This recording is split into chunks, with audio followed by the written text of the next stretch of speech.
Panevėžio rajono Smilgių miestelis jau atsigauna po antradienio gamtos stichijos puolimo. Labiausiai nukentėjo miestelio kapinės, kurios po viesulo ir krušos atrodė kaip po karo. Vėtra išrovė 31 didžiulį maždaug 15 metrų aukščio medį, išvartė antkapius. Visi, kurių artimieji čia atgulė amžino poilsio, skuba į kapinės apžiūrėti vėtros padarytų nuostolių.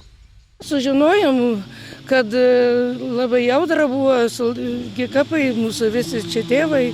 Sakom, gal sudaužė paminklus, bet ačiū Dievui, pakol kas nieko. Ir vienam kape, ir kitam džiaugiamės, bet baisu, pažiūrėkit, kas čia darosi. Tačiau kitoms kapavietėms netai pasisekė. Griūvantis milžiniški medžiai savo kamienais ir šakomis tiesiog traiškė paminklus ir tvoreles. Jūsų kas palaidota? Tėtė.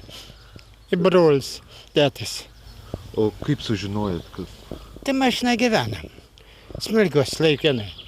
Tu prie vasarą būnama yra. Taip, kaip tau dar tu buvot, na tai jau pažiūrėti ir pastebėjom, kad.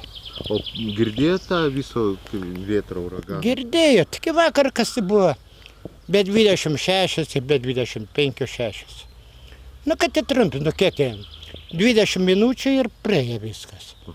Ir daugiau, žmonės pradėjo šnekėti, kad sako, va jau. Sako, mes labai išvartam ant kapinių. Taip yra. Jau 2 dienas kapinėse dirba specialios komunalinės tarnybos, kurios pjausto nuvirtusius medžius ir jų šakas. Labai daug, baisiai daug darbo, tikrai labai ir, dabar 30 gal daugiau medžių išverstų buvo, baisiai daug.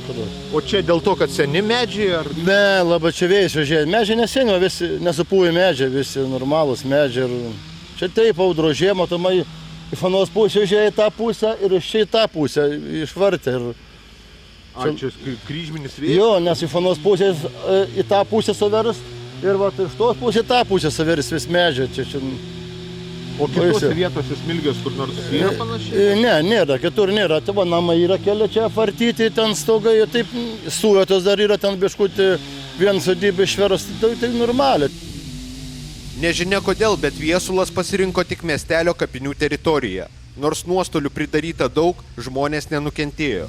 Skaičiuojama žala, kiek kainuos išvežti medžius, atstatyti antkapius, sutaisyti vienos sodybos stogą.